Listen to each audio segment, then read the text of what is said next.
assim, ó. Aí você tem que ver.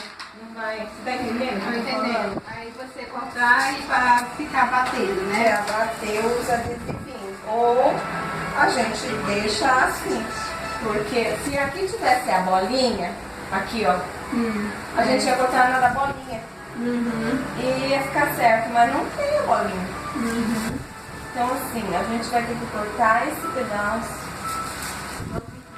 O que você quer? Você que tem que falar. Não, você não vai conseguir. Ó, porque senão vai ficar assim, ó. É, você vai conseguir cortar. Então, a gente vai cortar aqui, ó.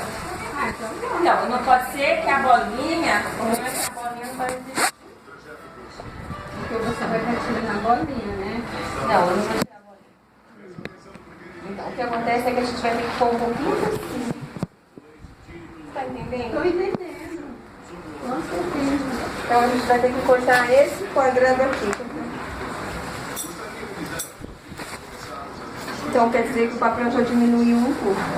Já diminuiu um, dois, Então, você tá entendendo? A gente tem essas variações. O que acontece aqui, ó.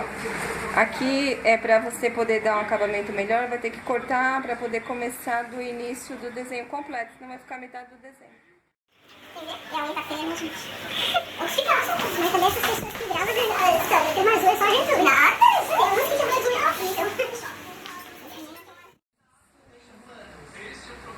Então eu vou cortar aqui, ó.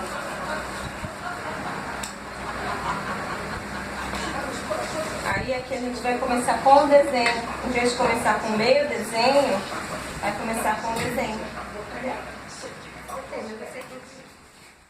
Enquanto isso ali vai secando a primeira demão do verniz.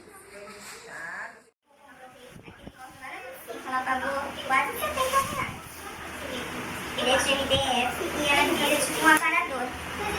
Então nós vamos fazer um cantinho, né? Que fica como se fosse uma entrada de hall, mas fica super bonitinho, bem aconchegante. Quando a visita dela entrar na casa dela, vai ficar se sentir acolhedor.